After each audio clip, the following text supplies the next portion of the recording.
अब हमारे सामने बहुत बड़ी चुनौती थी कि भाई इसको महिलाओं को भी अधिक से अधिक लोगों को उसमें भर्ती किया जाए, इसमें इनकी एनरोलमेंट किया जाए। तो हमारे अधिकारियों ने आंगनवाड़ी वर्कर्स, आशा वर्कर्स, ब्लॉक लेवल ऑफिसर जो फीमेल हैं उनको घर घर भेजा, उन लोगों से बात की और उन लोगों को समझाया कि आपका मताधिकार में होना बहुत आवश्यक है और आपको अपना मत का प्रयोग भी करना है और आप अपनी मतदाता सूची में शामिल हों। उसकी वजह से जो ये बढ़ा है 839 जो 2017 में था उससे बढ़कर ये 868 पहुंच गया है, जो कि एक 29 पॉइंट प्रति 1000 के हिसाब से जो बढ़ा है, ये एक अपने आप में एक काफ़ी बड़ा वर्क है। और आप देखते होंगे कि जो पूरे शामिल हुए हैं उसमें 23.92 लाख पुरुष और 28.86 लाख महिला मतदाता हैं। तो जो महिला मतदाताएं बढ़ी हैं वो रफली 5 लाख ज़्यादा हैं पुरुषों के मुकाबले। तो ये जो इस दिशा में काम किया गया है इसका रिजल्ट भी बहुत अच्छा आएगा, जो कि वोटर टर्नआउट जो मैं आपसे बाद में डिस्कस करूंगा उस पर भी इसका प्रभाव पड़ेगा और पूरा महिलाओं का इसमें पूरा योगदान रहेगा। ये हमारा एक अथक प्रयास है।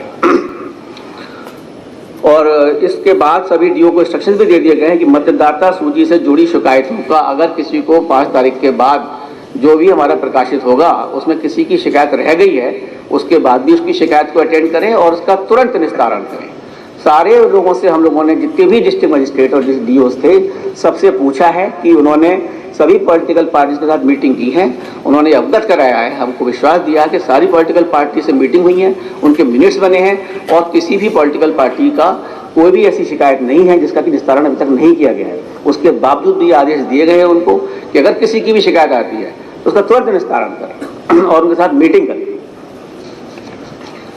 मुख्य निर्वाचन अधिकारी ने हम लोगों को ये भी अवगत कराया तो हमारा जो प्रयास है दिव्यांगजनों के लिए, सीनियर सिटीजन्स के लिए एक समाज कार्यरत है और आयोग उसमें चाहेगा कि उनकी भागीदारी पूरी तरीके से हो। तो अभी तक जो पोजीशन है उसके हिसाब से इस राज्य में 10,64,266 दिव्यांग मतदाता हैं और 80 वर्ष से अधिक आयु के जो मतदाता हैं वो 24,03,296 मतदाता हैं और 2,97,442 सर्विस मतदाताओं को भी आइडेंटिफाई किया गया है। सभी मतदान पूरी तरीके से एक्सेसिबल होंगे, जहां पर हमारे दिव्यांगजनों को कोई परेशानी न हो, जहां हर तरह से सुविधा दी जाएगी जिससे कि वे सहजता से मतदान कर सकें। ये हमारा दायित्व है कि जो हमारे बुजुर्ग हैं और जो हमारे दिव्यांगजन हैं उनको हम मतदान के लिए प्रेरित करें और उनको अधिक से अधिक मतदान कराएं। हमारे इस प्रयास से अभी जो एक राज्य में इलेक्शन हुआ था, मैं आपको बताना चाहूँगा कि उसमें 90% जो दिव्यांगजन थे उन लोगों ने वोट दिया था। तो एक अपने आप में एक मिसाल है और हम चाहेंगे कि वो मिसाल हमारे इस राज्य में भी पूरी तरह से चले। और आपको जानकर खुशी होगी कि इस प्रदेश में पहली बार 80 वर्ष से अधिक आयु वर्ग के वरिष्ठ नागरिकों को, दिव्यांग मतदाताओं को और कोविड अफेक्टेड मतदाताओं को आयोग घर द्वारा घर पर ही बैठे हुए पोस्टल बैलेट की ऑप्शनल सुविधा प्रदान करेगा। मतलब कि आपकी इच्छा है, हम तो आपको चाहते हैं कि आप आए हमारे पोलिंग स्टेशंस पे जो कि पूर्णतः आपके लिए सुरक्षित हैं। उसके बावजूद भी अगर कोई लोग नहीं आना चाहते, जैसे 80+ के आदमी हैं, अगर वो नहीं आना चाहते हैं तो ECI will go to their doorstep. ECI is at the doorstep of these senior citizens, of these divyang persons and these persons who are absolutely COVID affected. We will go to their home. लेकिन इसमें पूर्णतः पारदर्शिता बढ़ती जाएगी। कुछ political parties का थोड़ा सा कंसर्न था। मैं बताना चाहूँगा कि जो लोग भी इस तरह से अपने फॉर्म भरेंगे और जो इसमें आना चाहेंगे कि हम घर से ही वोट देना चाहते हैं, उनका नाम पॉलिटिकल पार्टीज को दिया जाएगा। जो हमारी टीम जाएगी उसकी वीडियोग्राफी होगी, टाइम बताया जाएगा। और ये भी मेंटेन किया जाएगा सीक्रेसी डिस्टर्ब ना हो, because ultimately it has to be secret ballot. So secrecy maintain रहे लेकिन साथ में पारदर्शिता हो और निष्पक्षता हो। ये एक बहुत बड़ी चीज़ है और चुनौती है जिसको कि हम लोग पूरा करेंगे और सभी लोगों को उसमें हम लोगों का सहयोग देना चाहिए कि अगर हम उनके घर पर जा रहे हैं, पहली बार इस तरह की सुविधा दी जा रही है। हालांकि बहुत से लोगों ने इसको नहीं लिया और उन्होंने कहा चूँकि ये तो एक पर्व है और हम लोग जाना चाहेंगे बूथ पर। तो जो हम लोगों ने बिहार में इस तरह से सबसे पहले शुरू किया था तो वहाँ पे कुल 3% लोगों ने कहा कि हम आपको घर बैठे बैठे हम इलेक्शन करेंगे, बाकी लोग तो सब बूथ पर ही आए थे। तो इस तरह से यहाँ पर भी हम चाहेंगे जो लोग फॉर्म भरेंगे उसकी विधिवत सूचना दी जाएगी पॉलिटिकल पार्टीज को और उनको पूरी तरीके से, जो मेरा एक सुझाव है हमेशा कि ECI is at your door step. तो ये इसके द्वारा हम चाहेंगे कि मतदान इसी तरीके से हो और उन लोगों को हम मतदान में भागीदारी बना सकें। तो मैं आपको मतदान केंद्र और मतदाताओं की सुविधा के बारे में बताना चाहूँगा। कोविड को ध्यान में रखते हुए पहले जो हमारे बूथ थे वो 1500 लोगों के ऊपर एक बूथ बनाया जाता था। हमने इसको घटाकर 1250 कर दिया है और इसलिए ऑन एन एवरेज 860 लोग एक बूथ के ऊपर बनाए गए हैं। इससे हमारी जो पोलिंग बूथ की संख्या है वो 11,000 बढ़ चुकी है ऑलरेडी। तो इसके कंसिक्वेंस में जितना स्टाफ वगैरह लगाना होता है वो भी बढ़ गया है, जिनके लिए ज़्यादा लोग लगाए जाएंगे। तो हमारे बूथ जो हो गए हैं वो 1,74,351 मतदान स्थल हैं और इस तरह के बूथ हमारे जो बढ़ाए गए हैं वो 11,000 हैं।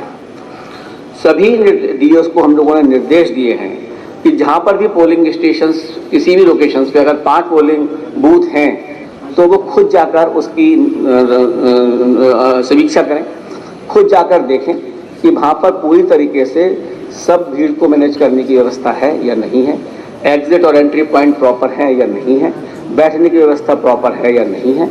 तो इस तरह से वो स्वयं खुद जाकर देखेंगे। कहीं कहीं जहाँ पर हैं 10-10 पोलिंग स्टेशंस भी हैं एक पर्टिकुलर लोकेशंस पे, जहाँ बहुत बड़े बड़े ग्राउंड्स हैं, बहुत बड़े बड़े कॉलेजेस हैं, but we have seen these officers will go themselves verify that proper arrangements are made. और ये हमारा चुनाव आयोग बिल्कुल इसके लिए प्रयासरत है कि सभी पोलिंग बूथ्स पर assured minimum facilities will be provided, meaning there by that सभी पोलिंग बूथ्स पर पानी की व्यवस्था, शौचालय की व्यवस्था, बैठने की व्यवस्था, बिजली आपके लिए और दिव्यांगजनों के लिए एक जेंटल रैंप की व्यवस्था, हर जगह जो हमारे पोलिंग बूथ होंगे रैंप की व्यवस्था की जाएगी, जिससे कि व्हील चेयर की व्यवस्था की जाएगी और वॉलंटियर्स की व्यवस्था की जाएगी और उनको पिक एंड ड्रॉप की फैसिलिटी भी फ्री में दी जाएगी।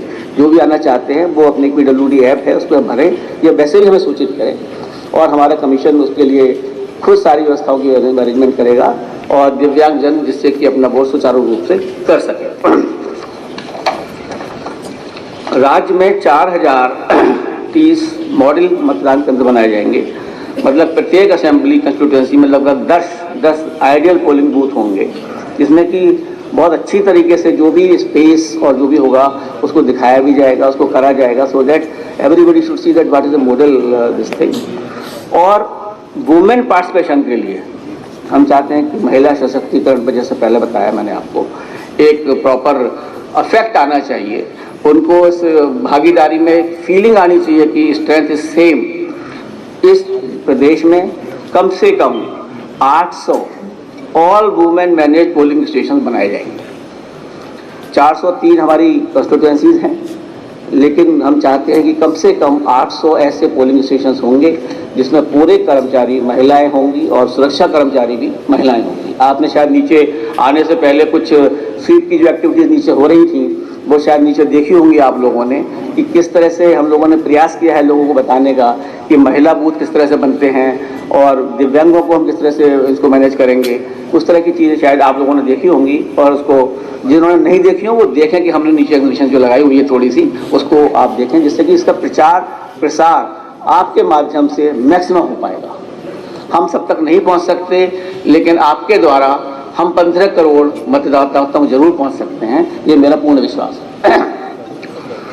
इंडिया टीवी हर वक्त हर जगह डाउनलोड करने के लिए सर्च करें India TV news Google play store या ऐप स्टोर पर।